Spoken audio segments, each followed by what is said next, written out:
We're going live. We're live. We're live? We should be live. We got some levels.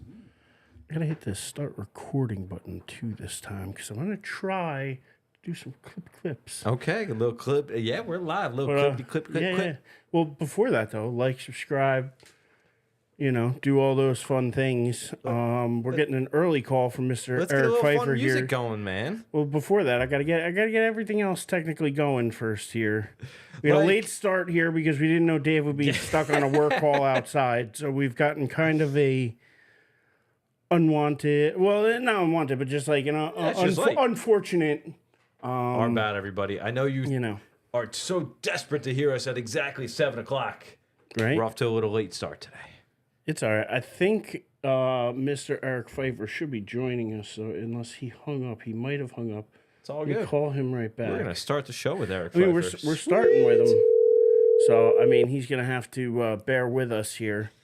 Hello. How you doing, good sir? I hung up because we're just starting the live stream. We got a little bit of a late start today. Just so that you're aware, Dave is on a work call outside that he has been stuck on, unfortunately. So he has been unable to join us. We actually haven't officially even started the podcast yet. So we're just getting it going now. So yeah, you can be a part of the music and the fun to start the show. How about that? Yeah, I hung up because I was trying to get my Bluetooth connected. It connected, so we're good.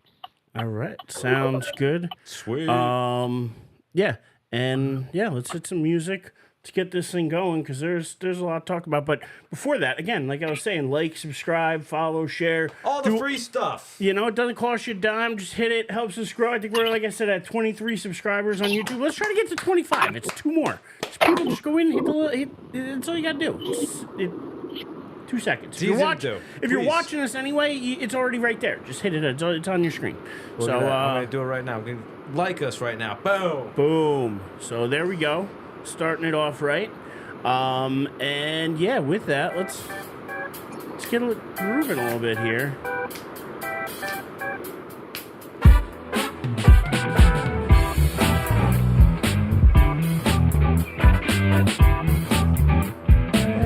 It's good to be back.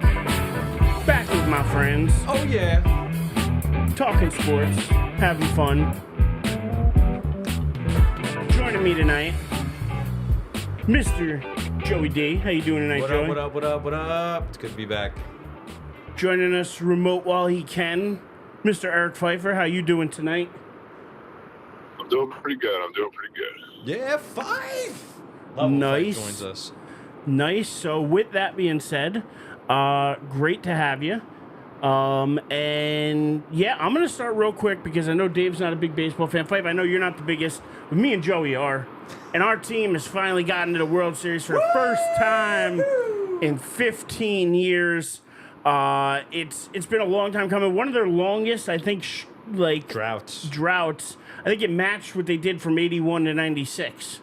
I think it's 15 years. I think this is like the longest stretch they've gone. I think it matches that because I think with them being 2009 to 2024, that's 15 years. Yeah, so I think 15 years is the longest stretch. They've gone 7 years into Aaron Judge's career. He's 32 years old, just reaching his first World Series. Both league MVPs in this World Series for the first time since... I saw the stat. It's something wild, like the 70-something. Crazy. That the first time that the 2 MVPs and the 2 first-place teams got into the World Series. So I think it's, like I said, since... I think the 70s, but a long, long time, and it's been a long time coming. This team has fought. It's fought really, really hard, and both teams deserve it. But to be honest with you, both teams come in with some question marks. Both teams, even though they played great, I mean, you saw what the Dodgers did against the Mets. They put up, an unbelievable amount of runs. Yeah, they did. For that series. I think overall it set an NLCS record for runs scored. It was pretty wild, and yeah, I'm looking at this series. To be honest, I would have rather faced the Mets. I feel like we would have had a little bit of that big brother, little brother complex that would have shown up there, and I think we could have had the advantage on them. I don't care what they did to us in the regular season, but I didn't want the Dodgers. I'll be honest. Like they're good. They are good.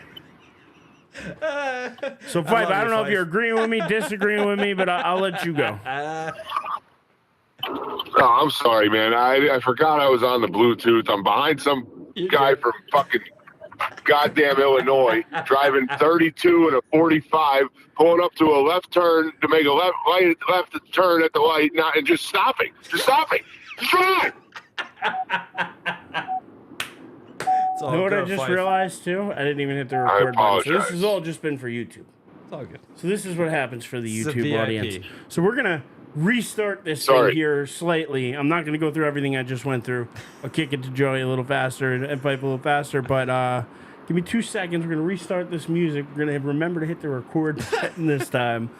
And see, that's why we need Dave. Dave always reminds me. And YouTube gets an instant replay. You want me to curse out this guy in the middle of your speech, too? No, I'm good on that. That's how happy Pfeiffer is that the Yankees are in the World Series. Right? All right. Well, I think with that dog barking, I think Dave is finally here. So we'll give him a minute to get upstairs. Officially starting, and then we will actually hit the record button this time. I could be wrong. Maybe my dog was just going wild. He does that too. Five, great picture you threw into our chat, by the way, man. You look exactly like the dude. It is awesome. So I shaved I had a big beard for a while there, and I shaved it into a goatee. And my wife comes up to me like a couple hours into the day. You hear me? Yeah, we're good. So my wife comes up to me a couple hours into the day and said, she goes, I finally figured it out. She showed me a picture of the dude. She goes, this is what you look like. She's like, is that what you were going for? And I was like, absolutely not, but it's what I'm going for the rest of my life. Well, so I'm glad you guys abide. Your dad always had a dude-esque look about him, too, though. That's funny because he worked on elevators in the big city, and they always called him the dude, like the Big Lebowski. So. That's awesome. He did. He had that kind of look about him, too. So, great to have you, but we're going to restart this thing real quick and do it right this time. So, give me 1 second here. He's still yet to hit the record button. Give me 1 second. I just want to see one other thing.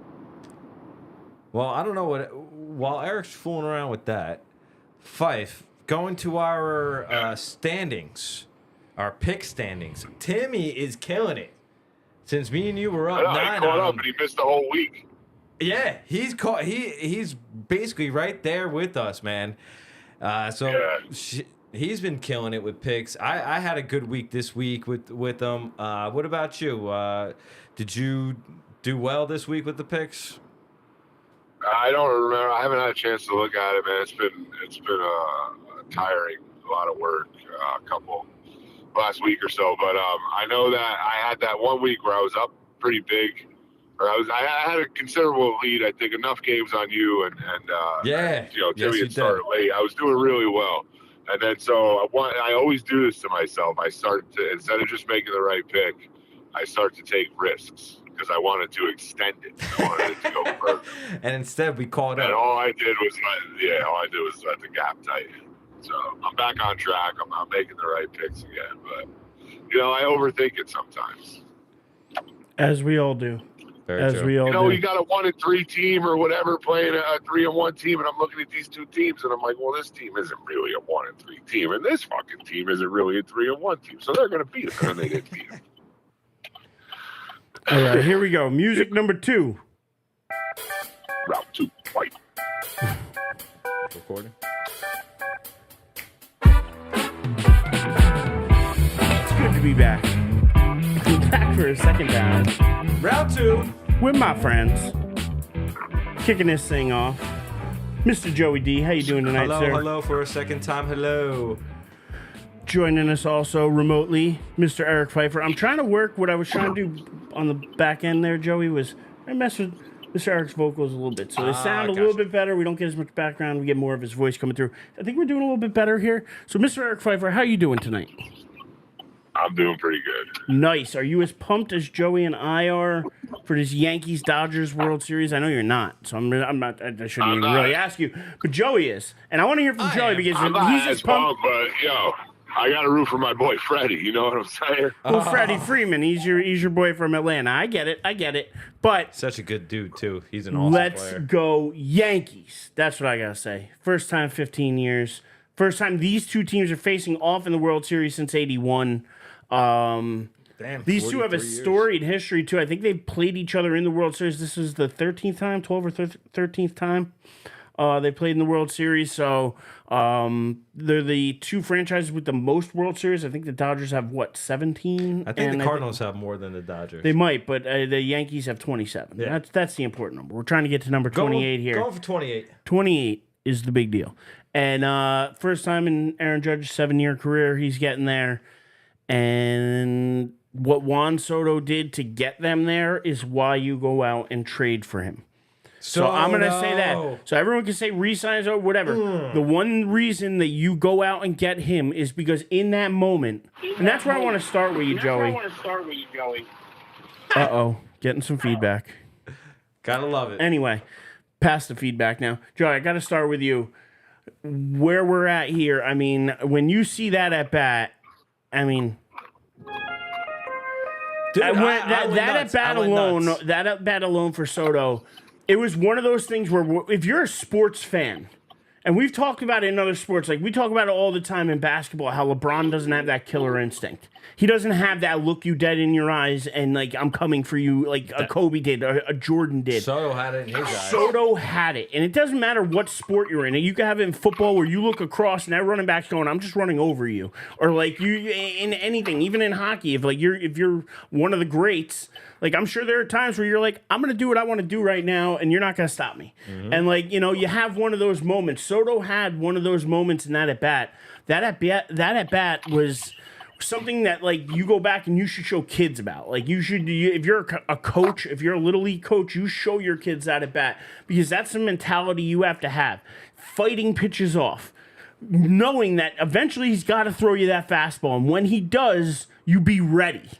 And every time, the way he was shaking his head, the way he was staring him down, he was like, I don't care. Whatever you throw at me right now, it does not matter. What matters is you're going to give me the fastball I want, and it's going to be over. And he did it. I mean, amazingly. And for a guy who's 25, going to be 26 years old, I think next month or something, he's unbelievable. And he's going to be worth every bit of probably the $700 million contract he's probably going to get, or $600 million contract he's going to get, regardless of if it's the Yankees, the Mets, whatever. But this is the reason you go out and trade for him, because in that moment wasn't too big for him. Not at all. He welcomed it. He was like a Stanton during the entire series. That man was just like, this is what I'm built for. Here I am. Like, I'm going to just mash it now. And he has that mentality. So even with Judge not hitting that well, I think he hit like 200 maybe for the series. But with what Soto was able to do, what Stanton was able to do, I mean, but that's the reason you go out and you trade for a Soto, though. And that's the reason that we were talking about all summer long. You go all in. And when you go all in, you go all in now. And what you go all in for, this is the guy, and this is why. And I want to hear your thoughts real quick about that at bat, because that at bat was something, like I said, it's one for the history, but it's something special. That at bat was awesome, man. I went nuts as soon as he connected with it. I thought he was a little silly, though, because I saw the catcher setting up real high for the fastball. I was like, oh, man, he's going to swing at this. He's going to miss it. And he connected with it, and it just went, bro. I was going nuts. To be honest with you, though, I'm a little scared in this World Series. I know it's the first time in 15 years that the Yankees have been in it. I'm happy they're in it. What we need most, though, is length from our starters to save the bullpen, because everybody just immediately goes to the bullpen. You get, got a bad inning, need to get it. Nah, bro. We need length from the starters.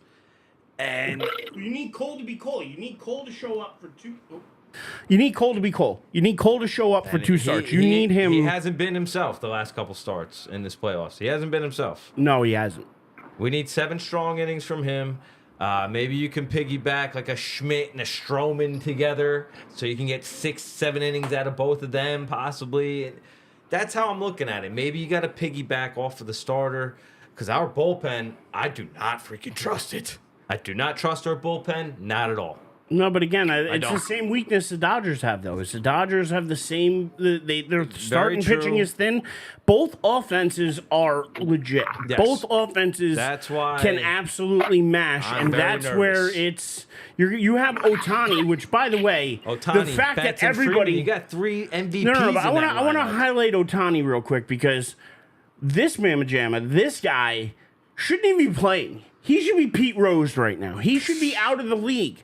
But he's in the league because baseball found a loophole. They said, "Oh, you got a scapegoat this time. You got this interpreter guy we can blame it on." You've been saying that all year. It's because it's the truth. The math doesn't math. I don't care how you divvy it up. The information we have received as the general public, if you math it out, it doesn't math. The amount that was gambled, the amount that he supposedly stole, the amount, none of it, you can't make them jive.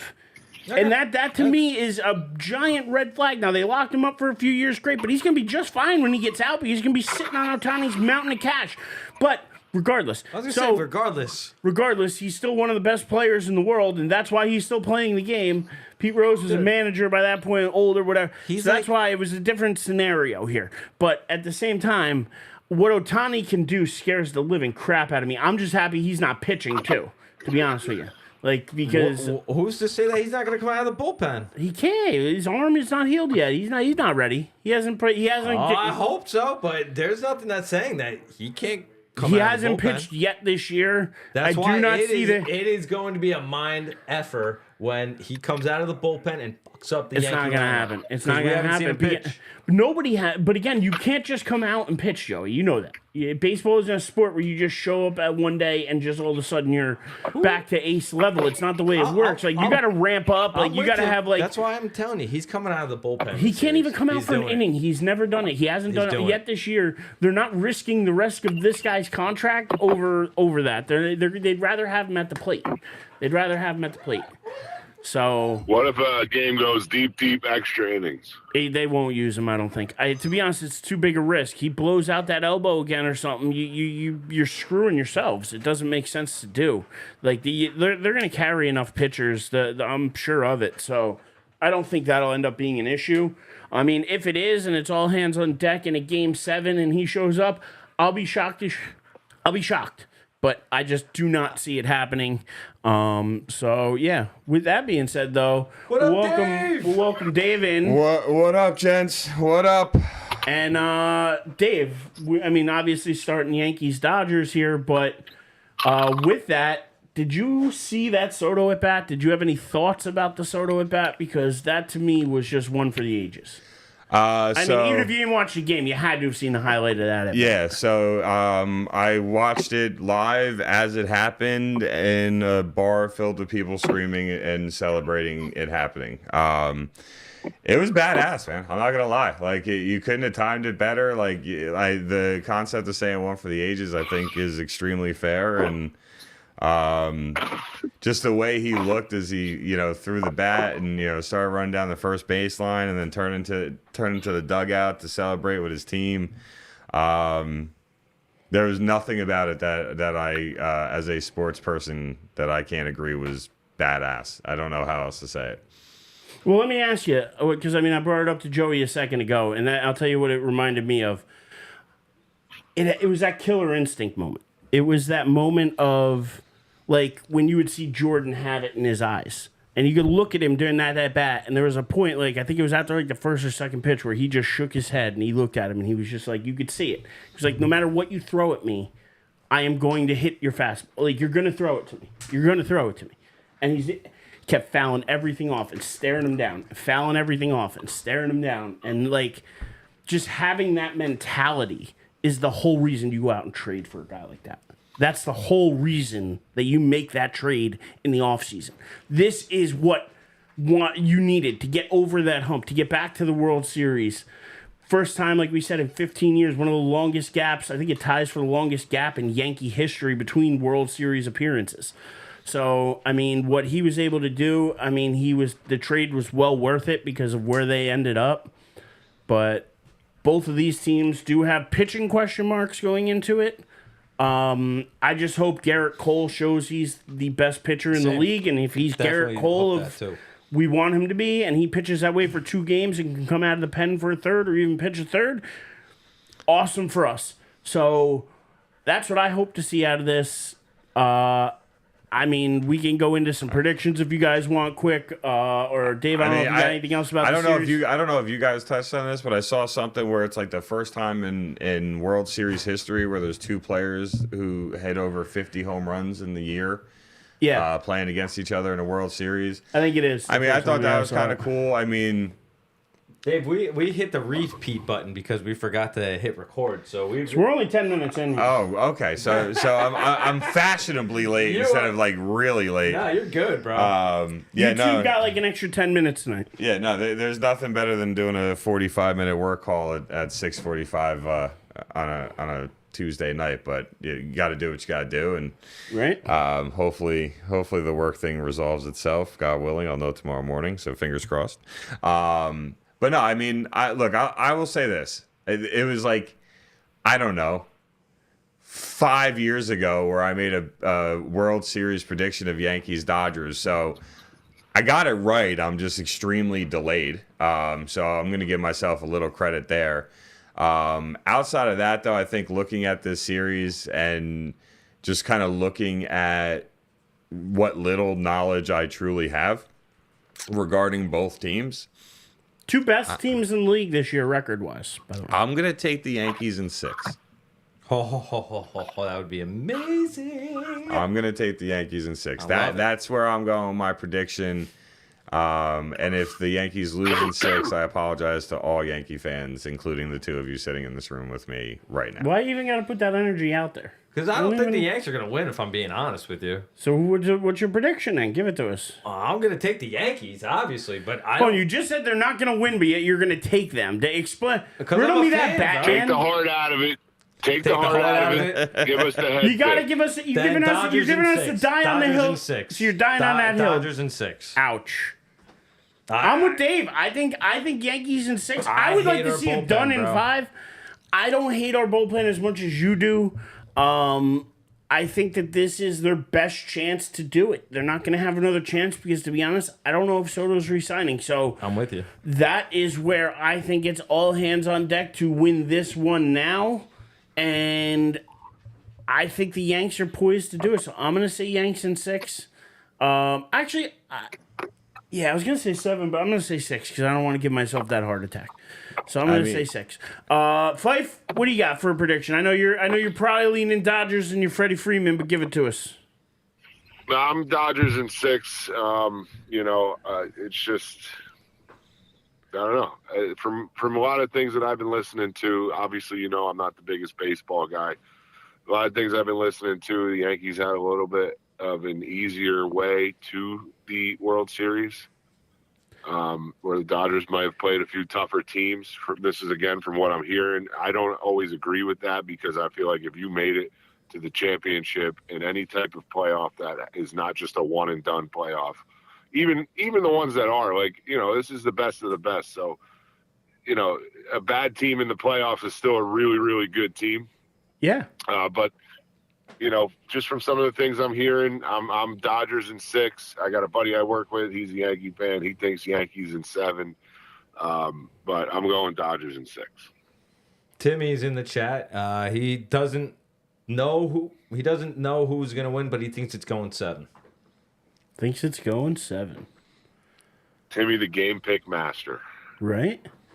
So, speaking of game picks, let's go to the NFL now, and with that,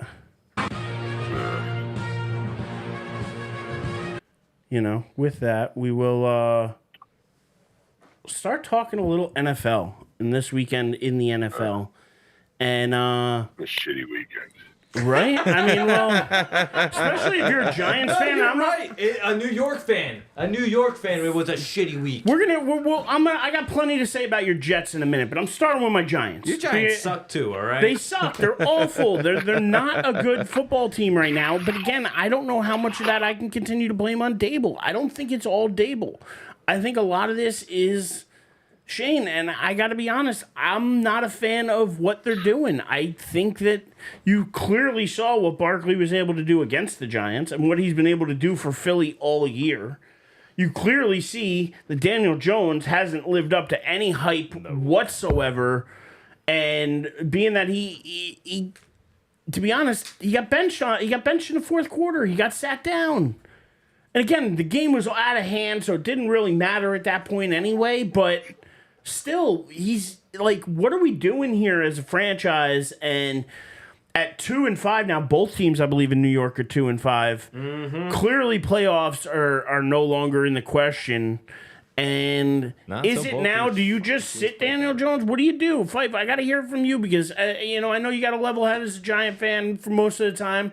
And I want to hear from you. What do we do here? Do we give Drew Lock a chance? Do we continue with Daniel Jones? See what we got? I don't know. I'm throwing my hands up at this point. I'm literally at a loss for what, because the defense is playing well. Brian Burns has played way better than I expected him to. Dexter Lawrence is playing at an MVP level. The defense, I can't blame this on the defense. Leads the league in sacks. I can't lead the league in sacks. Exactly. I can't blame it on the D. I have to blame it on the offense. I'm with you. And listen to me. So from what I'm seeing, to me, I've always felt you build your program, you build your team from the front seven on each side out. Okay? You always need the quarterback, right? But I always feel like it's better to bring in your guy, especially if you're drafting somebody, with a competent offensive line in front of him, right? So you can't just bring in a quarterback. Like, look at David Carr's career. That guy had a chance to be a very good quarterback, but he got his shit kicked in worse than anyone in the history of the NFL for the Houston Texans for the first, 3-4 years of his career. Oh, yes. Most and then he was just shell-shocked, right? So I think what they've done is they've built that core. Like the front seven on the defense, they quietly had until Andrew Thomas went out. Which, that guy should get team MVP because the difference in the offensive line from when he's there and when he's not is unreal. Like, obviously, they've upgraded the offensive line. It's much better. But that guy might be the best left tackle in the league. And now that he's out, you can see it. It's just like you could put him one-on-one every play, and he's going to win for 95% of the game. That's all you need out of your left tackle. If you have that, you can run your double teams elsewhere. They could put their best pass rusher on a guy like Andrew Thomas, and he's going to shut him down for most of the game. Obviously, when you have the best pass rusher on the other team, they're going to find ways here and there. But when your left tackle is as good as this guy, and you can one-on-one their best pass rusher and double team everybody else, and then the way they were picking up blitzes, just they quietly had one of the best offensive lines in the league, which is why other than that Vikings game and, prior to the Eagles game, they were able to stay in these games with these really good teams. Their defense is playing great. You're getting exactly what you thought you were going to get. At least this is what I thought going into the season. I thought you were going to get a expert level pass rush to make up for what you're lacking on the back end.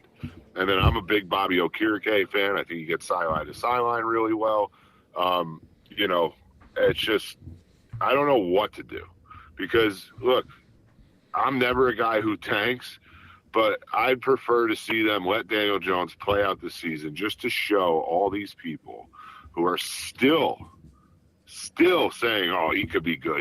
Give him an offensive line was the excuse. Now he had an offensive line. He's still not scoring touchdowns. He's garbage. Kicking field goals, right? Give him a top playmaker wide receiver. They gave him a top playmaker wide receiver. And what did he do? He threw to him so goddamn much he fucking had his head ripped off. Like they Saquon Barkley Malik Neighbors with just as much as they overused him. I like Wan'Dale Robinson, but I think he needs to clean up his game a little bit. I feel like you have your Malik Neighbors, right? And then you have your Wan'Dale. Wan'Dale can be that, Steve Smith type player. He's terrible, too. I got to be honest. I'm tired of hearing the hype about Wan'Dale. I've been hearing it for a few seasons. He's got to hit the jug machine, dude. He's been hurt a lot his career, but if he stays healthy and he starts hitting the fucking jug machine and catching those big passes, this is what you need. Yeah, but he drops them. He doesn't catch them. That's the problem. He does drop them. But 3rd and 5, there's a lot of opportunities he's missing, but I feel like that can be cleaned up. It could be think you cleaned can up by clean that getting up, the ball but- to Slayton instead of him, or getting the ball to Neighbors instead of him. And I Also, know Neighbors Slayton had his drops the drops, ball, but I would. too. They all do, but I would rather give my chances to those guys. I got to be honest. Like I'm But not. I think I'm from over here it. on out, they got to get this kid Theo Johnson working a little bit. They got to get him the ball. I know he had a rough first couple weeks. He was also dropping the ball, and you know what? That could be the quarterback play as to why these guys are dropping the ball. The ball's not coming in the way it's supposed to be. I learned something watching Russell Wilson quarterback for the Pittsburgh Steelers the other night. It was a Sunday Night Football, listening to Chris Collinsworth talk. Now, you're talking about a guy who was a wide receiver. He was a good wide receiver, right? The trajectory of the ball when it gets to the receiver makes all the difference as to whether or not they're going to catch it. I don't know what all that noise is. My dog. But the trajectory of the ball. So, like, he's throwing up to George Pickens, right? And Pickens is coming down with these balls that he's not coming down with from Justin Fields, because Fields doesn't put that arc on it where the nose of the ball is coming down. So Yeah. I think a lot of that has to do with the way Daniel Jones throws the balls. They and why lost these guys are 28-3 though. I'm not blaming it on he's not doesn't throw the nice moonshot. I'm blaming it on he sucks. No, he doesn't throw the ball well at all. Is the problem? So, but He's I mean, you terrible. look on the other side, and So I let mean, him we've play talked out about the it. year. I would rather have guys like Hurts. I would rather have guys. That's why this year, if we have to get rid of Daniel Jones and draft somebody, if they draft a Schroeder Sanders, if they draft a Jalen Milroe or some other like. They're gonna but they're gonna get somebody because they're gonna be terrible and they're gonna have a high draft pick. So they're gonna get one of these guys because they're not gonna keep Daniel Jones. They're gonna have to develop one of them. Okay. I want to see them developing them into somebody who matters, and that's all that matters at this point. The Giants season at 2-5 is effectively I gotta almost stick a fork in it. The problem with the Giants season is the schedule they still have ahead of them. We did this last week. Yeah, it's terrible. Remember, we pulled it up. We started running through. It's awful. And find ways. the next win that is on their potential win that's on their schedule Carolina, right? is Carolina. And potentially Dallas on Thanksgiving, because I don't know what to think of Dallas right now after the first 6 I'm games. telling you, if they lose on It's just- Thanksgiving, they're firing McCarthy. Oh, Dallas The won, Giants. The problem is the Giants find a way to be in the back half of the top 10 when they need. You know, they It's like going to find be a the way to same win this games year. they have no business. We're going to have a game. We're going to have a game late in the year that would probably be better for us to lose than win. But to be honest, as fans, we never want them to actually lose. We're always going to root for them And to the win. players aren't going to lose. And the either. players aren't going to lose on purpose either. So you know what's going to happen is the Giants are going to go out and win that game, and it's going to end up screwing them. And like you said, we're going to end up somewhere 6-10 instead of top 5. But the advantage they have now is the teams ahead of them might not be looking for a quarterback. That's the advantage they'll have going into this draft. You never know, though. Because to be honest, a lot of the rookie QBs aren't panning out great right this second. So, again, you never know. Caleb and Jay- Plus, you never Jay know look who could pretty trade good. up. You never know what can happen. Knicks look solid, so, Right. again, I would rather Arch Manning in 2 years. So, I'm just going to leave it there. We can move on to another game. I gotta but- shout out my boy Kyle from work. He's in the chat with us right now. Also, Kyle, shout out for for Super Starts this year. Still proud of you, my man.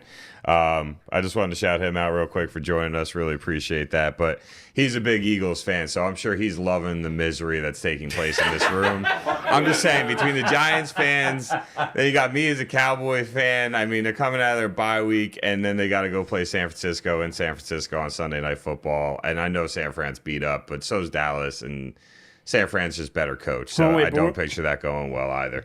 Before we move on to Dallas, though, I just got to say. Fuck the Eagles. Yeah, there you go. Just right there. I hope he heard that because we all agree with that, especially on this side of the Delaware Water Gap. That's for sure. But So, what other games stuck out to you guys this week? I know Joey. I don't know if Joey wants to talk about the Jets, or if Joey would prefer can. to act like the Jets don't exist. No, but They suck, but we talked about this last Bro, week. they're We garbage. We talked about this last week that I honestly thought that they might be worse by getting Devontae Adams. Oh, I didn't think they would be worse getting Devontae Adams. I just it doesn't fix the problems getting Devontae Adams. that's a really good way to say it. That That's- is a really It's good going to way help to the say offense a little bit, but it doesn't fix the problem. So they're 2-5. When's the trade deadline? it. November something. So like 2 weeks. yeah, they got about 2 weeks. If I you're think. 3-6, see ya. Trade them. Or I don't even care. They're never going to do that. This team is run by Aaron I Rodgers. get They're not that, I doing get that. And But I Woody would trade- Johnson. I would trade Tyron Smith, Morgan Moses, Hassan Reddick. They're not Devontae going to do it, Adams. though. All these old dudes who aren't going to be here in the future. See ya. But that's a Jet pipe dream. That's not going to happen. I mean- understand that. They're all in. This just goes to show Aaron you. Rodgers coming out today and This just saying the goes to team show isn't you. playing happy enough. They're not playing with enough. And you whose know, fault is that? His. It's just- Well, he's saying, He's "Oh, gotta it's take 'em all to my Peru." attitude." Yeah. I mean, look, Dude. I got to say this, right? If anything, for Devontae Adams, it's got to suck that the last game he played for the Raiders, he lost to Pittsburgh, and then he gets traded to the Jets so that he can lose to He Pittsburgh doesn't again. care who he loses I mean, to. I'm just saying, yeah, he's getting paid one way or the other, but like the Get all Jets the started old off people pretty off the well. They team, were up man. what 16 to 9 or something like that, and then they just like get washed and for then the rest of Rodgers the threw game. the pick at the end of the half, and And Russ started welding. Russ started off. Yeah, Russ started cooking. That's exactly He it. was welding. That was And dude, this is why I don't have faith in the He Jets was right now. forging. No, but this I is wish- why you have to I have wish. undying faith in Tomlin. This is why when you get a coach like Tomlin, They you have a just have to culture. say, "Listen, I don't." Last week I questioned. I sat here and said I probably wouldn't I wouldn't get off of Fields at a 4-2 start. I would stay on him until he struggles or whatever. They saw something different. They went to Russ, and guess what? Tomlin's a smarter man than me. He's a better coach than I am, and hence why he's where he is, and I'm sitting here where I am because he is just better at this game. And when you get a guy like that, you never let him go. That's why the Steelers don't let Tomlin go anywhere. You don't even hear whispers really about it much Isn't this their because only their third coach? it's their in third 40 coach, years and or like, something like that? it's like that longer long. than that. Well, yeah. no, because they had Knoll, and then they had And then Cowher, Cowher, And now then- Tomlin. Yeah. Like, But so, I'm just saying, but they get these guys, and some teams get it right. The Jets just don't get it right. Not at all, bro. And the ownership group hires people to do football things and lets the football people do the football things. What do the Jets have in common with the Cowboys and like two specific teams that can have the talent rosters and just not perform because they have owners that try to make football decisions, and that's not your job. Listen, it's just Dolan not learned your though, so job. owners can learn because You're Dolan learned and he turned it over to Leon Rose, and now you see where the Knicks are at. So like the owners can change, philosophies can change, and now maybe you want yours to change, and it should, but they Stubborn can't. old men. It can happen. Can I hit? Did you Go ahead, Five. Did you guys watch the Jets Monday night football game with Peyton and Eli? I only watch with Peyton and Eli, to be honest with you. They my wife they hates got it. Belichick, She which is is even not a better. fan of the Manning cast, but it doesn't. I love it. It's like it's like they're sitting in the well- living room with me, and we're all just having a talk. I enjoy that Right, but style so- of watching. Now they have Belichick in the first half every week, right? Which is awesome. lit 'em up. It makes it even better. And Belichick did nothing but find ways to subtly rag on Jets ownership. Oh, he ragged And on the the firing Giants and too. He ragged on. He And the ragged on a bunch firing of of ownership. Saleh, and all that. He just subtly went at it until like 2 minutes left in the half. He just put it out there and was just like, yeah, it's a gong show over there, or whatever he said. But man, was he just all over Woody, dude. The entire, like, anytime anything came up. And then one other thing I've noticed about Bill Belichick is he never addresses Eli. He always says, all right, Peyton. And he just talks to Peyton. Oh yeah, because listen, Eli beat him. He doesn't want to give Eli. He doesn't want to give Eli any time. But listen, I He's love just to be like, every honest. time Eli makes one of his corny jokes, you could just see Bill like, okay, Peyton, so let's keep talking about football. You know? I love him. And now that he's in retirement and he's doing the TV tour, whether it's on McAfee or whether it's on Manning or whatever, he's great. And to be honest, I love Nick Saban as well. On game day, on the weekends, on McAfee as well, on all these other shows that he's on now. Just hearing them talk about it now and hearing them tell stories now and talk about the game now, it's completely different. Like Belichick, we can all agree. I think we'll all die on this hill. The most boring coach when he was a coach in the NFL because all you got was we're moving on. Yeah. Moving on to Cincinnati. he's so We're moving smart on to to do the that. Broncos. We're moving on. Like, Don't and then give you him got anything. you got nothing. He literally, it was a 3-minute press conference and he was gone. Win or lose, didn't I matter. loved it. So I did thought it was hilarious. Don't give I anything love to it the now. media, To be bro. honest, I love it now because he's giving I us don't know all why the more behind the coaches don't scenes do thoughts that. now. So I love listening to him. I love hearing him on that. And I'm with you, Fife. The Manning Cast, best way to watch Monday Night Football. Yeah, I think what's funny is with the Manning cast or regular game cast. Like, I mean, I guess it's my old school mentality. I prefer the play-by-play experience. You just want to hear that Troy. Yeah, you Aikman want to joke. hear Aikman. You I'm with Dave on no that too, to be Troy. honest with you. Oh, Really? Super Bowl Troy. Hey, I tried watching the game last night with the Manning cast with Flacco on it. It was just boring. There's such long pauses between I bet you if stuff. Aaron Rodgers was on, you'd want to listen to it. Hell no. Not God, anymore. If it was the Rodgers cast, you'd be watching I have it. If no it was the interest. summer, I'd be all about it. not now, week 7, interest. week 8.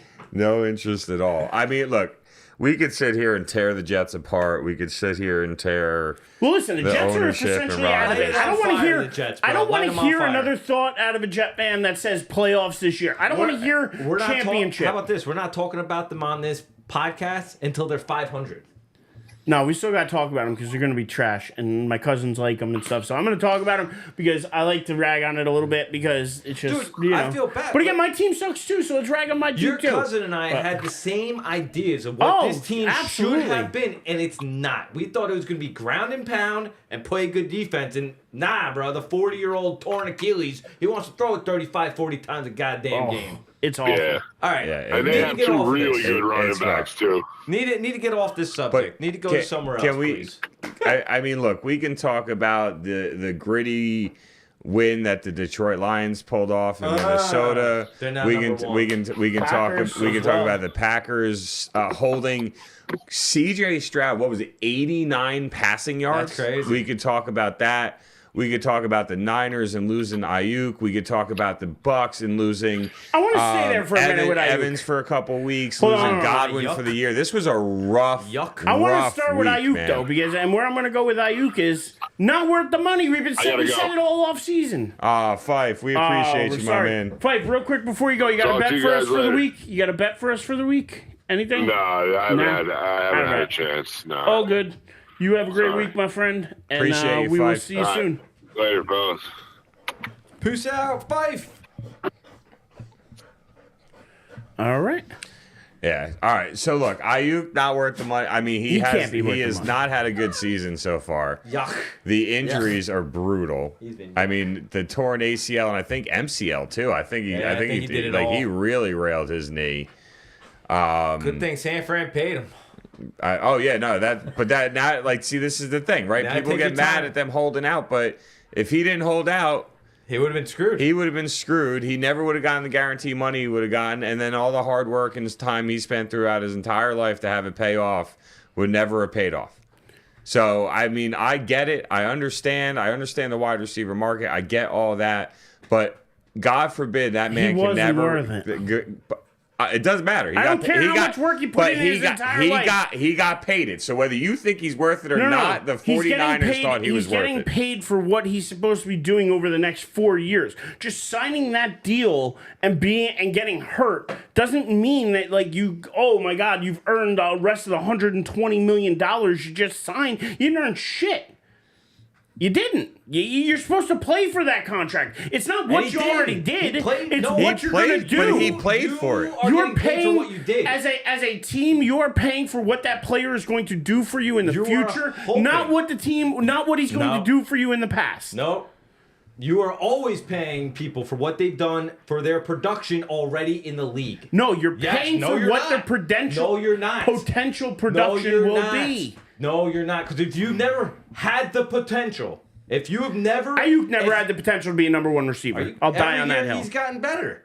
Yeah, he's gonna get real better this year. Dude, He's gonna get physically Eric, better. I am sorry, bro, but your reasoning because he got injured is so asinine. no, Think he it- wasn't worth did- the money before he was That's injured. and I that's said that to but you that's all fine. That is season. fine to feel that way. It is more than I fine have to feel that died way. on that But hill he for got months. paid that money, which means San So- Francisco felt he was worth that money. So he got paid And that now money. they're kicking for- themselves. And now John Lynch and the rest of the guys up there are kicking themselves for doing that. So... They're regretting that You decision. cannot predict Today, an They are injury. regretting it. You're right, you can't. But today they're sitting there and they are regretting that contract. And if he went on to be one of the top 5 wide receivers in the league, they wouldn't regret it. You can't He's control not him going blow- to, though. How obviously he's not. He's out for the year. He blew his freaking He's not going leg to be a out. top 5 receiver in the next 5 years. He's not that good. I'm sorry. There's better receivers in the league. I can name 10 better receivers in the league right now off the top of my head without even trying. Bro, last year he had 75 catches for 1,300 yards and 7 touchdowns. Wow. That's freaking great. He had back-to-back 1,000-yard seasons. Great. Mike Evans had 11 of them. We're great. And Evans got paid. And Evans got paid. So let me ask you something. Evans actually got paid less than he did. Because Evans was one So of the let me reasons ask the you market something. kept going up. Jamison Williams has yet to do anything great in the NFL. The potential is there. You're going to give him $40 million a year? No. Because of the potential? No. Correct. Because he hasn't done it yet. I'm not giving it to him because he doesn't He deserve never it. did. Exactly. He never did it. So people get paid when they do it. And if they, especially if they do it in their money year, they get paid, bro. But again, doesn't mean it's right. Especially in Just baseball. because it happens doesn't mean it's right. Especially in And I'm baseball. telling You you, get the paid market on your will correct production. itself. The market will eventually correct itself. As long as that keeps going up, it is not going to correct itself. It will. Look, I can't forecast finances for the NFL. What I know is that salary cap's going to keep going up, and the guys that make the biggest plays and do things for their team are going to continue to get paid. He was next up in line to get paid. He got paid. That's how it works. The quarterback market's the same way. Offensive lineman's the same way. Enjoy it while Defensive it line. lasts, 'cause they're all gonna go the way of the running But no back. matter how you want to say it, Eric, it doesn't matter. It works the same way for every single position on the field. Left tackles 20 years ago didn't make what left tackles make now. No, but they don't Centers, make anything right close tackles, to what linebackers. No, but again, you're comparing apples and oranges. You're No, comparing. what I'm talking about is the market of the NFL. The next player up sets the next bar, and then the next player up raises the bar. It continues to go that way. hate that. And at some point or another, the market bursts, That's just not like it did with always running true. backs. Look at every single position in the league. Every guy has Again. made more money than the last guy. No, it keeps every going great up. guy has made more money. Not every guy. Not every guy Yes, comes all in right, and I'm just sorry. gets a Every full guy that makes a contract. Pro Bowl or Quarterbacks. voted as an Quarterbacks, All we Pro, should say. whatever. The market sets each year somebody gets paid. That's just simply how it is. Yes, but eventually that market is going to burst. Nobody's You can't arguing pay you with that. Wide receivers and quarterbacks 50% of your roster money and pay everybody else peanuts. You are literally arguing with yourself on this. Nobody's arguing that. The Then I don't simple know what- fact of the matter is, Ayuk got paid based off of the value of the And market all that I'm was saying set is by that the Justin 49ers Jefferson. are regretting it today. That's my whole point about this. The 49ers are regretting it today. Doesn't matter about if they regretted it last week. Doesn't matter if they regret it next year. They're regretting it today. No, they're regretting that their player that they paid money to perform lot for of their money. team got hurt. That's what they're regretting. They're that he regretting got giving hurt. him the contract. But you I don't cannot think they regret predict giving it. him the contract because And I'm You telling can't you, predict I anyone will getting predict Purdy does not break what Dak got. Purdy I does agree not with get that 60 million. I agree with that 100%. So again, when it comes to setting the bar, I don't think Purdy's setting the bar. I also don't think he's as good as a quarterback as everybody makes him out to be because of all the help he has. He's a system quarterback. I truly believe that. And I don't think a system quarterback deserves to get paid like a franchise type of quarterback. Will he get However, 40 million? Will he get a he's gonna good get amount? Will he 50 get he's top gonna get 10 money? 50 Maybe. He's going to get but 50 he's not. something million dollars a year. Yeah, he might, but he's not breaking with that guy. I agree He's with not that. setting a new bar, But and he's the next guy up. what I'm He's a guy saying with is- success. He's a guy in everything that both of you have described, but yet he's not going to set the bar. Why is that? Because, again, the market's going to dictate it. And I think the market is going to, in the next few seasons, start to correct itself.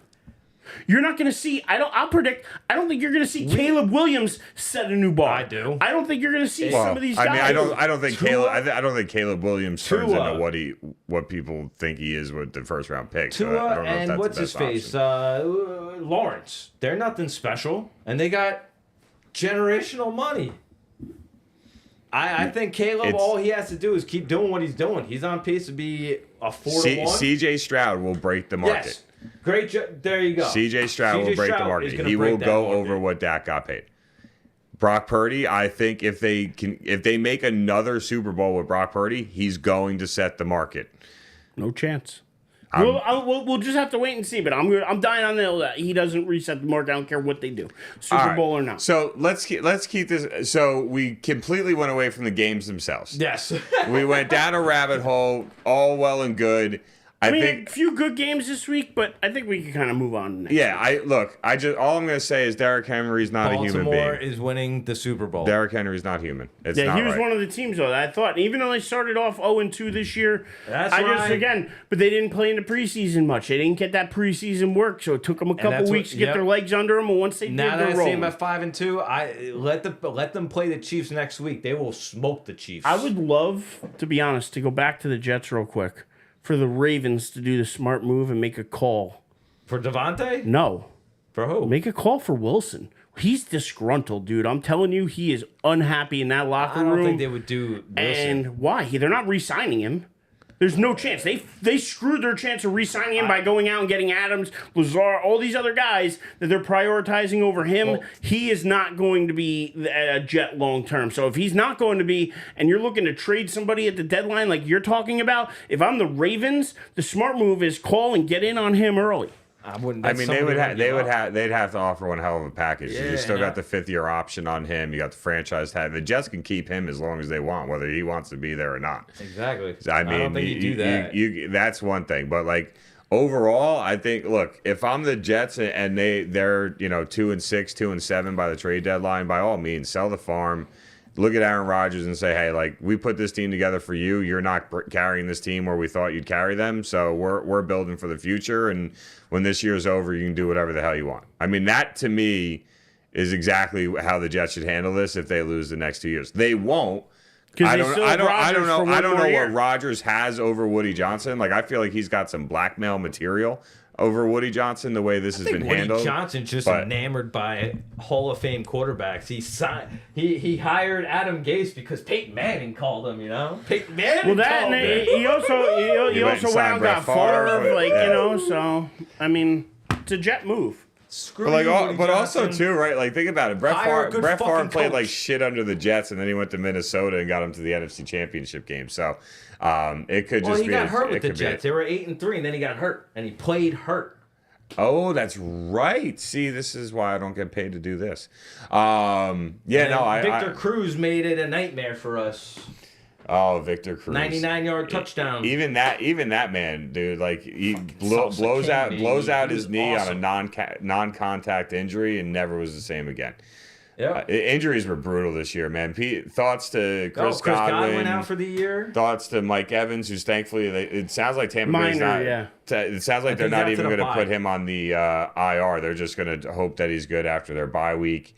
This is just a brutal But like year this with was injuries. a rough week with some big name injuries. Godwin's going to DK. really, I think, hurt Tampa. DK Metcalf got hurt too. MCL sprain. Oh my God, dude, my fantasy teams are just falling apart on me. My number one receiver in an ESPN league is Wan'Dale Robinson currently. Okay. My team's not that falling apart. And you know how I feel about Wan'Dale Robinson. We already talked Christ, about that. Jesus, so. that is just brutal. That makes me feel a lot better about my. But it current also, situation too, in speaking fantasy of going football. to this week of Week 8, right into this Thursday night game, talk about a team with injuries. damn. No Cooper Kupp. Well, they're No, saying Nick Cup Foles. might actually play this week. He should play Maybe not. But, I mean, outside of that, they're banged up, the Rams. Whatever They happened don't to look Cooper great. Nakua? Is he done for the year? Done for the year. Not done No. for the year. He was I hope not IR anyway. I still got him in fantasy. Yeah, so I got him. he's not- I got him stashed on IR in my work league. Hoping But they got the 5-1 Vikings coming off their first loss against Detroit, which, by the way, was a really close game. Detroit won it late with a field goal, but really close. I really like the Vikings in this game. I don't know how you guys feel.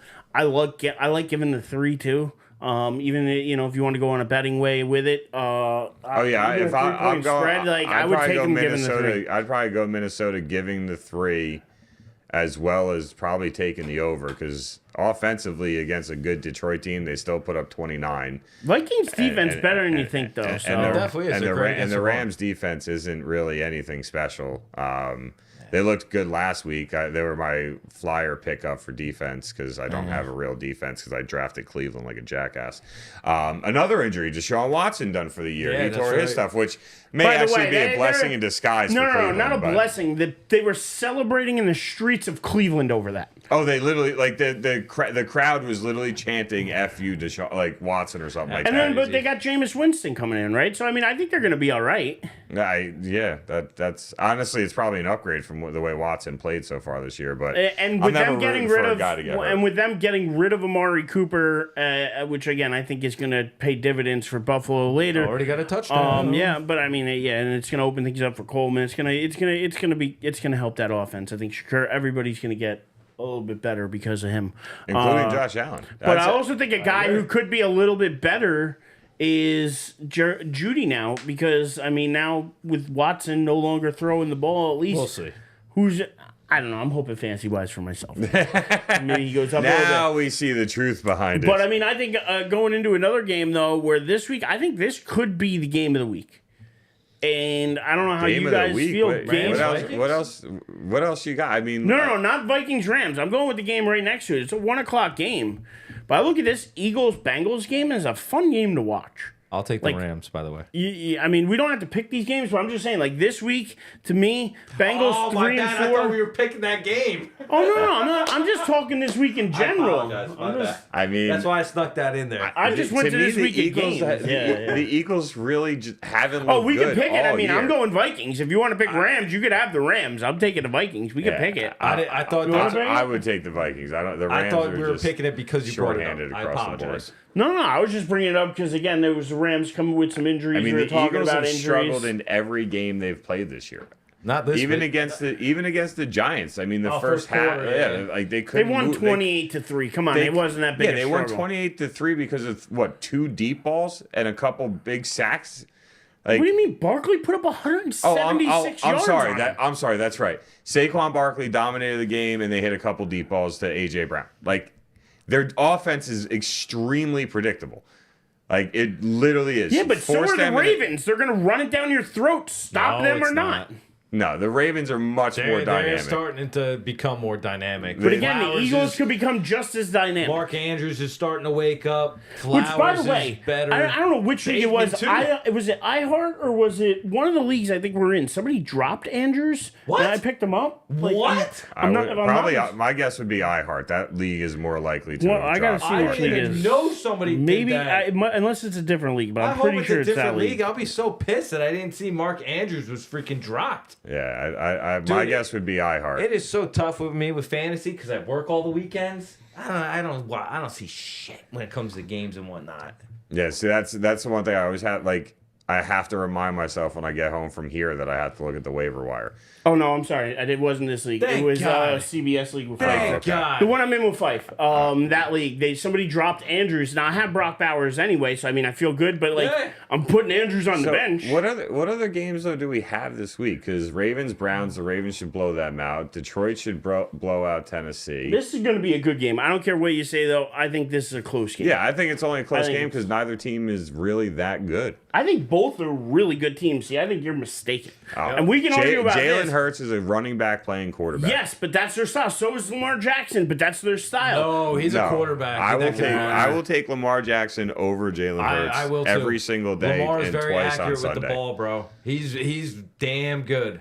He's got 2 MVPs, Hurts is damn and I good, think he's too. gonna have a third this year too. Listen, Hurts is literally They run leads the very league in similar styles. They have, if anything, I actually think they have better receivers with the Eagles than they do. Well, yeah, I would agree with I that. think, agree with that running back 100%. wise, you put Derrick Henry and Saquon Barkley. I mean, And you want to Lamar- tell me Lamar Jackson you give the edge to him over Hurts? Okay, but you can't tell I me think these the two Ravens offenses aren't would similar. Blow out the Eagles. Yeah, I don't think the Eagles. I disagree. I We're mean, gonna they're going to see it, have I to think. play. They're They're gonna gonna play. have. They do Sweet. play. They do play each other, so you'll get to see it. But I Sweet. think Baltimore will own Philadelphia. I don't like the Listen, I want to pick this game because I'm going Eagles. I actually think that this could be a game where the Bengals have been playing a lot better, but You're going Eagles on the road. I think Eagles on the road because I still think they're the cream of the crop in the East, in the NFC East. That's where I still think they're the better team. I don't know. Give me The the way Eagles. Washington looked with Mariota playing quarterback, I think Washington's right now through the first 6, And I 7 love games. the Eagles getting 2.5. Getting 2.5 on the spread. Give me the Eagles all day. I'll take the underdog. I'll take Cincy given the 2.5. I'm with Dave. I'll take Cincy home. They've been playing way better recently. The That's defense another is one I getting think's going healthier. over though. I think that's over 47.5. That I could definitely see. I could definitely see the over on that one. But Baltimore is going to crush Yeah, Cleveland. Lions are going to should crush crush Tennessee. them. Arizona This is interesting. Arizona should be able to beat up on. Although Miami. the Dolphins are going to get Tua back. I mean, there's been a lot of talk about him coming Is he back. playing back this week though? No, but Oh, okay. soon enough. I think probably. I don't know when their bye is, or maybe I think they might have already had it. I mean, unless they are in the Yeah, they playoff already race, had the bye. unless they're in the playoff race, bringing Tua back to me is idiotic. Right now, I mean, if they win this week and they're 3-4, they're in the playoff race. If they drop to 2-5, they're out. And maybe you're right. Then we don't see Tua. Yeah. But they haven't been playing I terrible. appreciate Tua wanting to play and his love for the game, but I mean, I don't know, man. It just I never in my life have seen somebody that gets a concussion and their body just locks up. That shit freaks me out every time I see it, and I mean, scary, bro. Very scary. Like, the guy loves the game and he wants to play, and I respect the hell out of that. But like, you're gonna be older a lot longer than you're gonna be younger, man. I don't know. You gotta figure that one out. That Atlanta Tampa Bay game would be one of the games of the week if Tampa Bay was going in with Healthy. Mike Evans and Godwin. I mean, they have their three-headed monster at running back, but who's catching the ball? Cade Otton, baby. Really, who's catching the ball? Sterling Shepard. Well, the thing is yeah. I mean, to be honest, but- it's probably the Falcons' game to lose here with those injuries. I got to agree with you. It would be a much better game if those guys were playing. I think they'd be much more evenly matched. I think they're the two best teams in the South. I think that's Agreed. easy to say, especially with Carr being out, that the Saints just aren't the same team. And then they they're just lost garbage right now. Shaheed, for whatever the what's his year, name for the year. Olave was out this past week. So yeah, they're hitting that injury bug too, and unfortunately, it's going to drop them out of the race. But I think this could be a race between the two of them. Bucks played well, I thought, at home for a good part of the game, but I mean the Ravens are just too damn good. But I don't think either of these teams are Ravens status. Although if we're gonna pick it, give me the Falcons laying the 2.5 on the road. I would take the Falcons because I just think that right now with the injuries Tampa has to the offense, it sputters them a bit, and I don't think they make it. So I would take the Falcons, giving the 2.5. I would take Atlanta and give them 2.5. I don't know if I like the under in this game. I was gonna though, say I don't know if I would 46.5. take the over. I like the under. I think if Atlanta's run defense shows up, Tampa Bay is going to struggle to move the ball.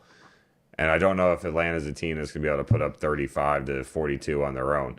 So it could be, and you got a division game too, and for first place in division. So I mean, I think I would go with Atlanta laying the points. Packers going to kick the crap out of the Jags, probably. Jags they can't figure it out. That's a team that I got to think they're in for a coaching change. Yeah. And they're in for other big changes because they've got to figure that out. They just paid Trevor Lawrence a ton of money, and he is not playing up to $55 million a year for sure. They're going to have to figure that out and figure it out fast. They're back, I think, in the States now. Yeah. So I think they get their asses kicked stateside by the Packers, is just my opinion, but I think that's going to be a clean sweep all around anyway. Not much to that game. Texans, Colts better than they should be, but I mean, I look at that game, Texans should win that game at home. I don't know how you guys feel. I think one of the positives that comes out of the Texans losing to Green Bay, they had arguably one of their worst offensive games of since the C.J. Stroud era started. And what Green Bay basically did was give them a whole bunch of film to realize where they have room to improve. And I think that loss is going to benefit them in the long run.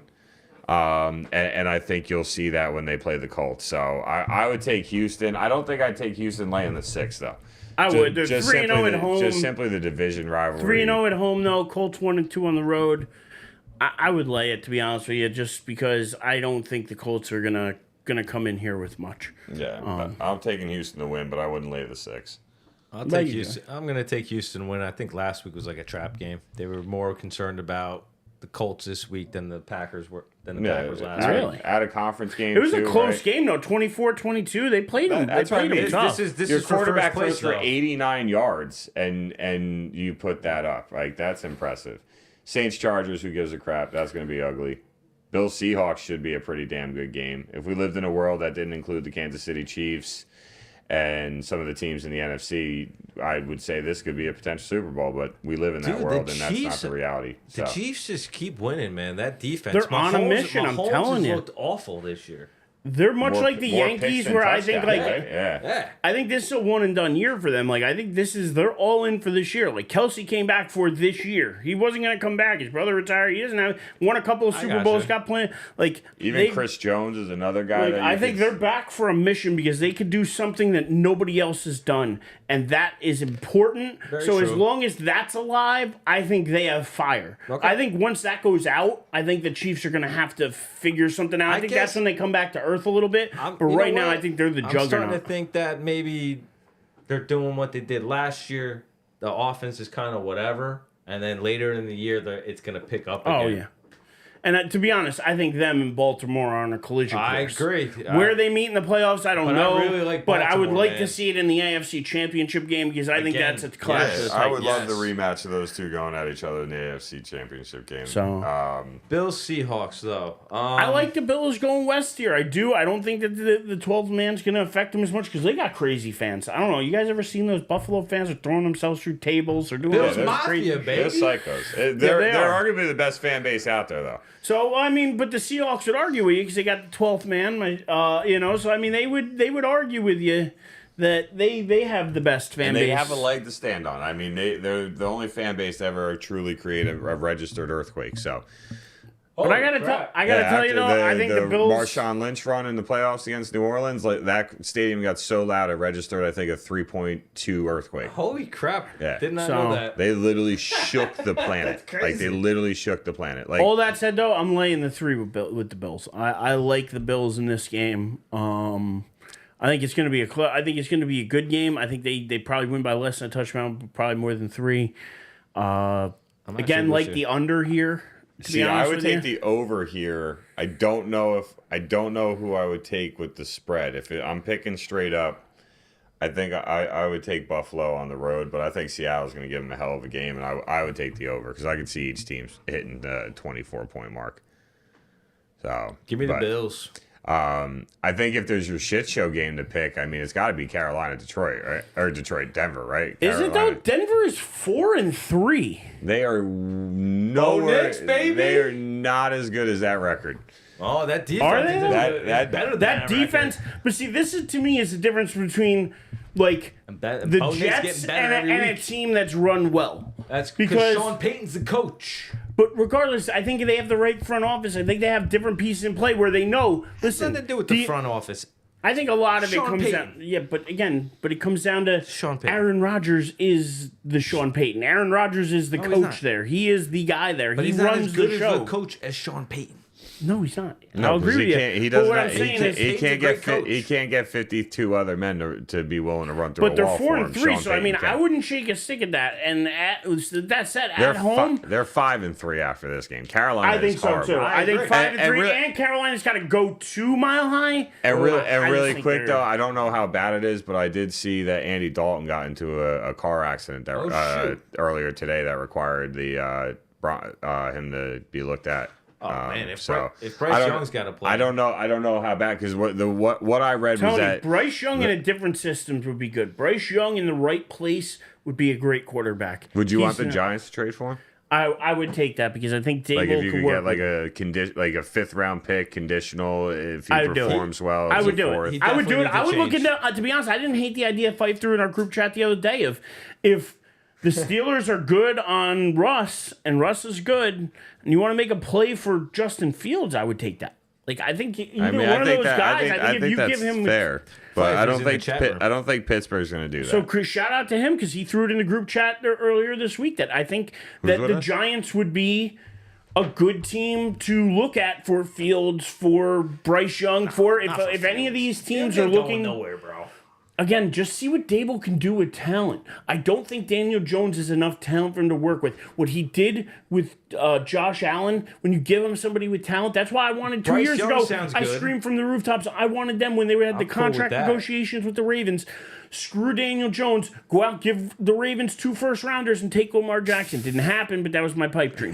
You know what I mean? You did say that. Then his other You pipe honestly dream was did say Dallas that. not re-signing Dak and getting him.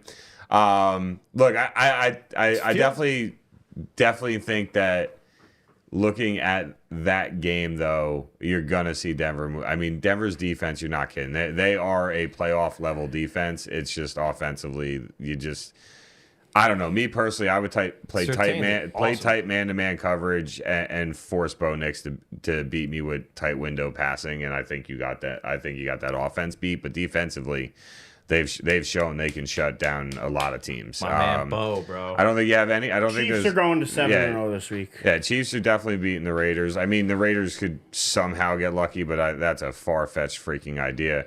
I will say I would take the Raiders when it comes down to the Chiefs getting 10. I don't think the Chiefs beat them by 10. I'll say that just because of the division game on the road, and like Joey pointed out, right, Mahomes is playing probably arguably having one of his worst seasons. Who's quarterbacking for the Raiders now? I don't know. Gardner Minshew. Aiden O'Connell's hurt. Yeah, well, so you go back to Minshew. Had a throw where caught his hand this week, and that's why he's out. Had a thrower call. Oh my God. Okay. We are probably going to miss out on the 2 first round quarterbacks going against each other, though, because I think a lot of people expect the Commanders to hold out Jaden Daniels.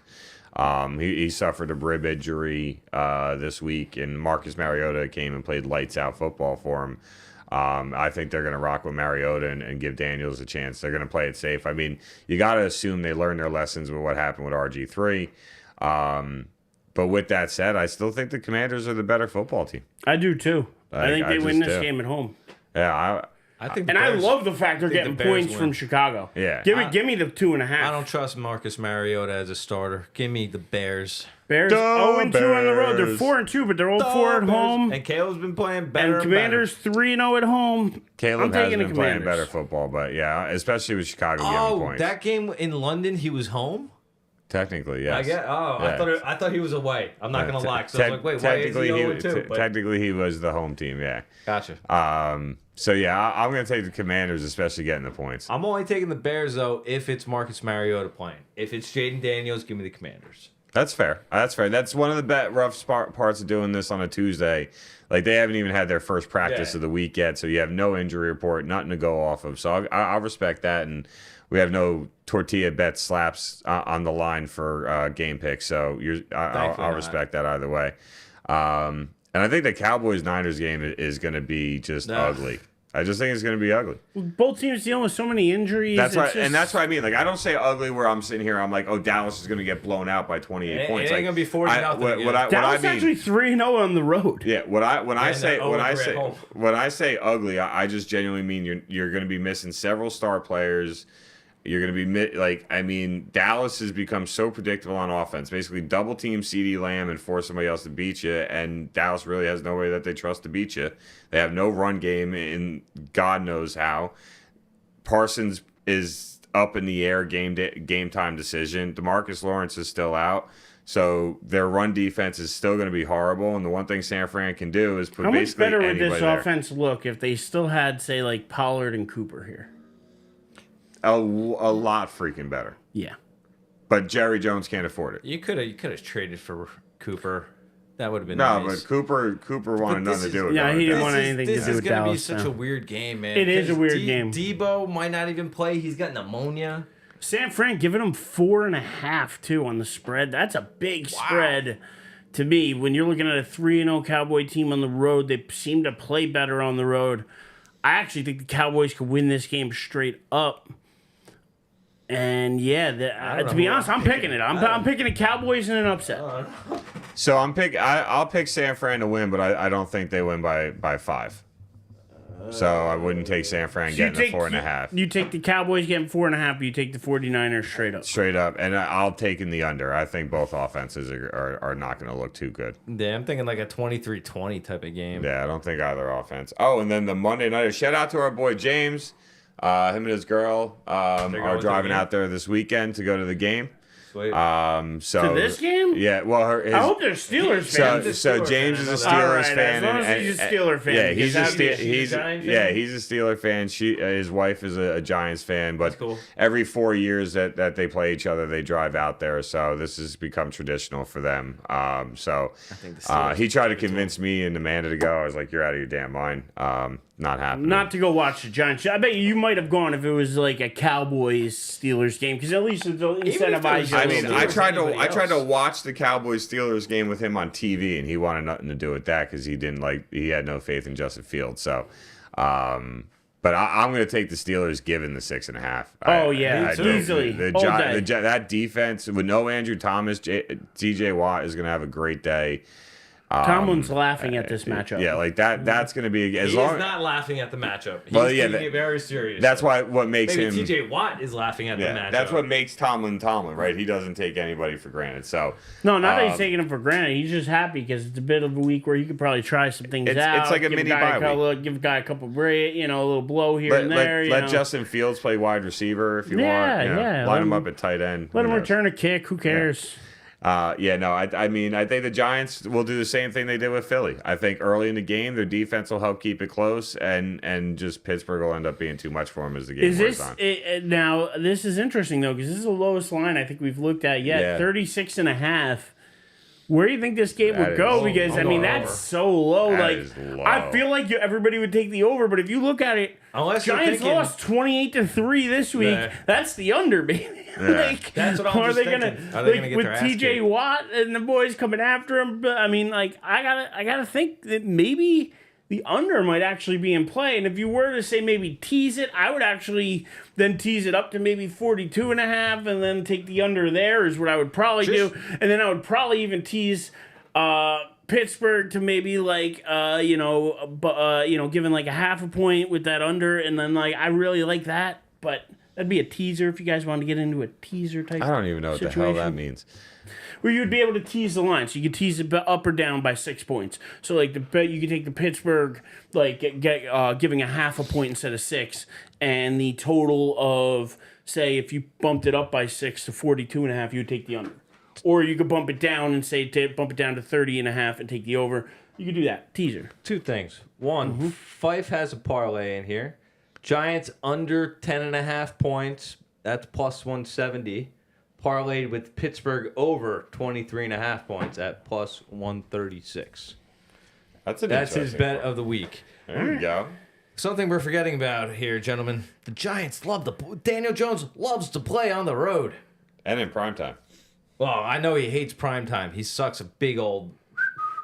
But the Giants love to play on the road. They cannot score a goddamn point at home, but for whatever reason on the road, they put up points. So, screw it. I'm going to go with the over. I'm going to go over to the 36.5.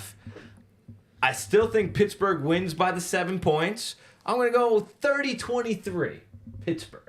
I'm going over. Give me 53 points. Damn, you're saying the Giants score the Jets 23. got a decent D, and they put up 35 points on them. I mean, the Giants going into last week had a top 5 defense. They still do. They're leading the league in sacks. So, they can do it. The Giants and Jets just suck a big old, again, at home. They don't win at home. I don't know why. So you're not picking the Giants to win? No, not to win, but I'm going to say it's going to go over the 36.5. Yeah, no, his pick was the over, and Pittsburgh went with giving the 6.5. Yeah. He's saying Pittsburgh by 7 at least and taking the over. So I like that, Joey. I do want to... Speaking of the over... I did want to throw out there, we could transition off the football if you're good with that. Yeah, no, that's what I was trying to do with us. If you wanted to do that. But, I was trying to find my little... the WNBA got wrapped up last night. Woo! Liberty! The Liberty, taking care of business. Sabrina! Sunday night. It was Last night? No, 2 nights ago. It was Sunday night. Yeah. Took care of business. Overtime beat the Lynx dub. Overtime, but controversial too because there was a controversial play at the end of the game, which I believe maybe put was Brianna Stewart on back the line. on the free throw line after she missed 2 free throws on the previous But then possession. she drained them. But did you guys? And here's what I want to get into: was that a foul? because The people Minnesota are coach crying. doesn't think Oh so. no, they think they got robbed. Yeah. No, They yeah. think they literally got the championship stolen from them. There's a cabal to make sure that the Liberty won or something, and that But again, the Lynx have won a couple of those championships. Four. I didn't even know that they won it. Really? They were going for their 5th title. Joey, outside of this year, how much WNBA have you ever followed? When it opened, when it started, I paid attention to it. And then That's been about it. The Liberty were looking for their first title. Cheryl They were Swoops, baby. Well, it was cool, right? The 28th year in the WNBA for the Liberty. When they first It's like started, their 5th time in the championship yeah, game, right? I believe so. When they first started playing, they played in a 2,000 seat arena. Yeah. Game 5 was played in a sold out Barclays Nice. in Brooklyn. That's awesome. The passion and Rebecca emotion Lobo. was great. I chose that over the Sunday night football game, Jets Steelers. I watched the rest of that game. It was and tight. you chose it over Mets Dodgers, right? Wasn't Mets? I Dodgers, had no believe? way to watch Mets Dodgers because by the time I went out to dinner, and by the time I got home from dinner, whatever. Anyway, so I didn't have a way to watch Mets Dodgers, so I tracked Mets Dodgers instead. But 28 years, first season or two was played in a 2,000 seat arena. They win the title in a sold out Barclays. Not only that, but just the passion that they had, the way this game was played. It was tight, it was competitive, but you could just tell Minnesota was gassed in overtime. Through the first 2.5 minutes of overtime, the Lynx had 5 turnovers and 0 points. Damn. That's all you need to know. That's what it ended up boiling down to. It was exhaustion. These girls were tired. This was a long season, longer than normal. And you got to see 2 really good teams battle it out. This was a rematch of last year's finals. And it turned into a great series. And for the Liberty to pull it off when their 2 best players were like 30% from the field as a team going into halfway through the 4th quarter was 0 of 13 from the 3-point line. Oh. Like it was a battle through and through. There's no ifs, ands, or buts about it, but they toughed it out. Now going back to your question, I'll say this. When I first watched it, I thought it was a foul. When I watched it in slow-mo, I didn't think it was a foul. Then when I watched it in slow-mo from a different angle, it looked like a foul. Then I watched from a different angle, I couldn't tell if it was a foul. So when they call it a foul, they do a review of the call, and the refs come back saying the call stands. What does that mean? You didn't have the sufficient evidence needed to overturn the call. And that, to me, is fair. That's the call right there. We got the highlight playing. We can't share it due to rights. Brianna Stewart initiated the contact. The girl does come down when you're really supposed to keep your arm straight up, but she really doesn't make any contact. But at one angle, it looks like she makes contact. Either way, she hits 2 pressure free throws. Minnesota had time to win it in regulation. She misses a wide open shot. Sorry, but the refs didn't steal that from you. You had a chance for the offensive rebound. The refs didn't steal that from you. The refs didn't tell you to turn the ball over 5 times in the first 2.5 minutes. Like when it's all said and done, yes, was that maybe a bad call? Yeah, maybe it was. But you had other opportunities that you could have still won the game, and your team didn't do it. So man up, own it, accept your fate. It is what it is. You've already won 4 titles. You literally just won it last year. Get over it. Like, just it is what it is. Move on. No, but I think that's the perfect way to put it because you hit the nail on the head. They didn't get robbed of it. Was it a bad call? Yeah. But there was 50 other things during that game that cost them the game that wasn't that call. The 0 for 5 to start the game. All the other stuff you just mentioned. I couldn't have said it any better. They did not get robbed. They didn't play well enough. They got beat by the better team. Was it a bad call? Yeah, but guess what? They're bad calls all the time. It doesn't matter if it happens in the 4th quarter or the 1st quarter or the overtime. It doesn't matter when the call happened. There's bad calls all the time. And those, you hear people complain about it week after week. Every time the Chiefs win, I always see memes about the refs, for the Chiefs. How about the Chiefs are just a really good team? And again, do some calls go their way? Sure.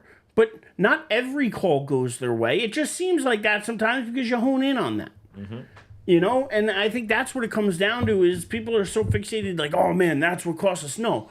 All the other things cost you. That's what cost you the championship. And guess what? It didn't let the Liberty cost them. They went out and won it. They went out, like you said. Brianna Stewart hit those 2 free throws. Which only tied the game. That's it. Like, if But they again, like gave you them said, the lead, now you got a little more justification in your argument that the ref stole the game from you. You Yeah. got a little more justification. and she had to hit the shots. Not like they gave her the bucket. Like, she had to hit the shots. Then, like She you did. said, Dave, they had a wide open 3, had a good look, and she missed it. Listen, shout out to the Liberty. They deserve it. They were the best team all year, 32-8 in the regular season. I mean, shout out to Breanna Stewart and Sabrina Ionesco and all the girls there with the Liberty. Ionesco, her story is amazing. The girl lost in the national championship game, lost in the Final Four the following year. Then her rookie year, gets an injury, can't even play in the finals. Her team loses in the finals. So now, after 3 years in a row of some level of heartbreak for this girl, she didn't play good at all in Game 5. At all. She hit a huge shot in the fourth quarter, but besides that, she was non-existent offensively for that team. And she still gets that chance to get the ring. She gets the ring. She gets the title. She gets the trophy. And you could see it on her. She laid down in the middle of center court and just started crying. Like, that's somebody that worked their ass off all off season to get back to shape, to be able to play, rehab, all that stuff. Horrible 2 last seasons in college basketball where you can't finish the deal, whether it's Final Four or the national championship. So, yeah, no, I'm all for it. Go Liberty. And I really think that, they might not be the only basketball team in New York that has the potential to bring a title home. Hold on, wait. Are we going to switch? I mean, it's appropriate. All right, Opening night of the NBA season, and the Knicks at halftime open up against the Boston Celtics. Did I see that correctly? At halftime, it's 80... 74-55. Oh, okay. I thought I saw 85-74. I'm like, how the hell do we got that many points in the first half? But That's still, not basketball. 74 in the first half. big Yeah, time Ridiculous. first That means it's ring night for the Celtics, right? That It whole is. stadium is buzzing. They're getting their rings.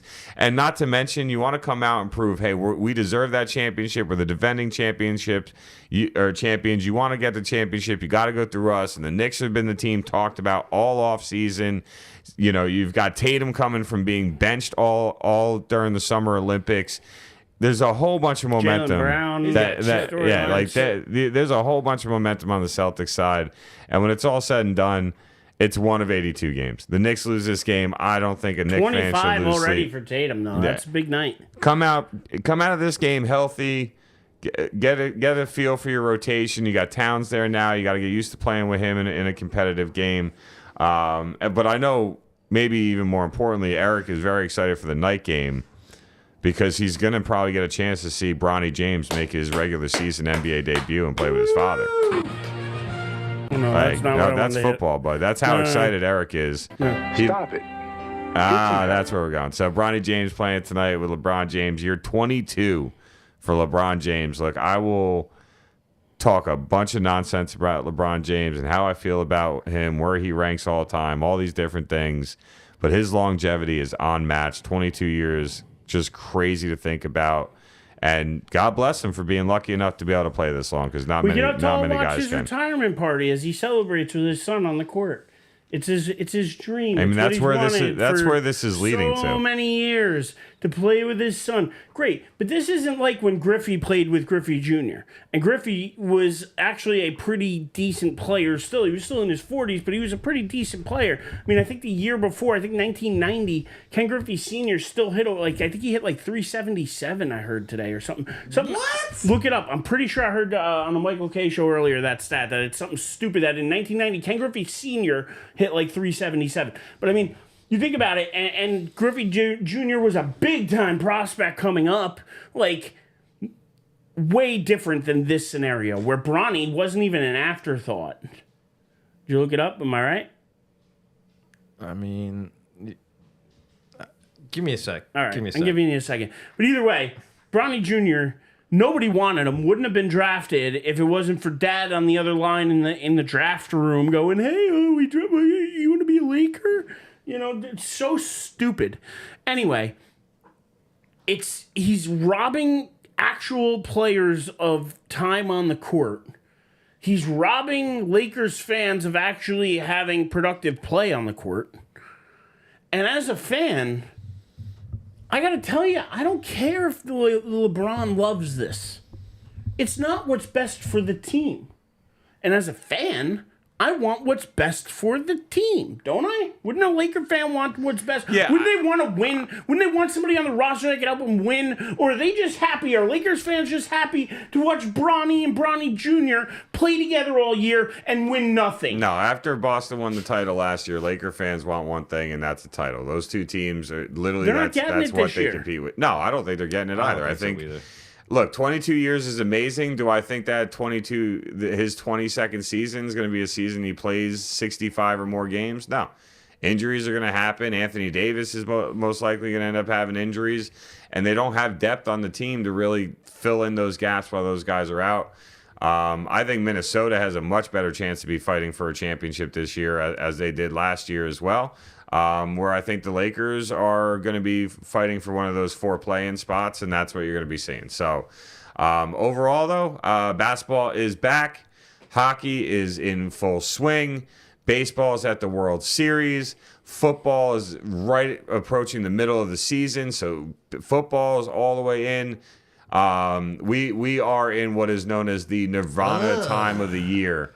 For sports. Now, that score for the Devils, not so much. I mean, 1-1 coming out of the first and now down 6-2 coming out of the second period. But Rangers hockey, up 5-2 to contrast that. that doesn't do anything for me. But I know that the balance of it means that technically it's 7. The local teams that you root for are losing 8-7. For some quick math for you. But Devils still leading their division with 11 points. I think leading the conference with 11 points. But they've also played more games than anybody else. You know what? Let me ride that while I can, okay? Goals for 27. I mean, plus 7. Rangers goal 2 points back, 3 less games played. See, what I would do is I would 4-0-1 pay on the year, attention good to that. start. That goal differential is where if I'm a Rangers fan, I'm bragging to a Devils fan. Plus 14 is not easy to do in the NHL. In only 5 games. I mean, Yeah, they're winning by almost a margin of 3 a game. I mean, that's pretty good. That's not easy to do. So give them that. But we got a lot of season ahead of us. Should be a fun one. Hopefully the Devils and Rangers can stay healthy. I'd love watching another playoff series between the two Winnipeg, of them. only undefeated team I think left. They're 5-0 on the season. Just throwing that out there. But I believe they're the last truly undefeated team. No overtime losses, no regular season or no regular losses. So yeah. Shout out to Winnipeg on that hot start. And then Utah. Look at Utah, 3rd in their division right now with 9 points. Look at them go. Look at Utah, the hockey club I didn't know existed. But see, this is where, to me, I almost wonder, Utah, though, they're going to have a season. You remember when Vegas came in and started? Vegas had that where the first year they were there, I think they went to the Stanley Cup Finals. Mm-hmm. I wonder if they're going to have some kind of run like that in Utah. I wonder if we're on a similar trajectory for Utah, because I believe the way they do when they get these expansion teams in is they get a a Rule 5 draft where they get to pull from other teams. So they're going to get some talent there. You don't get the lowest level, people, and then who's ever not saved, they get to pick one person, I believe, from every team. Yeah, so I mean that's pretty big. And that being said, I think this Utah Hockey Club is going to be worth watching this year and keeping our eye on. But, with that being said, though, I think that's about going to wrap us for this week. So, Joey, where can the peeps find you? Where are you posting about I don't really things? post, but I like to send Dave and my buddy News some stuff on Instagram. They call it the IG. The IG. Or the gram. Oh, I like the gram better. You can find me on the gram at JoeyDoth47. Dave, where can they find you? So you find me at 6. You meant on social media. My bad. David Hastings 23 on Twitter. Yep. David Hastings 23 on Twitter, also known as the X. D Hastings 23 on the gram. All right, you can follow me at The Living Legend on X/Twitter. You can follow us at Die on This Hill on YouTube or any of your favorite podcasting platforms, Apple, Spotify, Google, whatever it is. Definitely like, subscribe, follow, share, do all those free fun things for us. And until next time, don't be afraid to have an opinion and die on this hill with us. Let's go. Go Yanks! Go Yankees!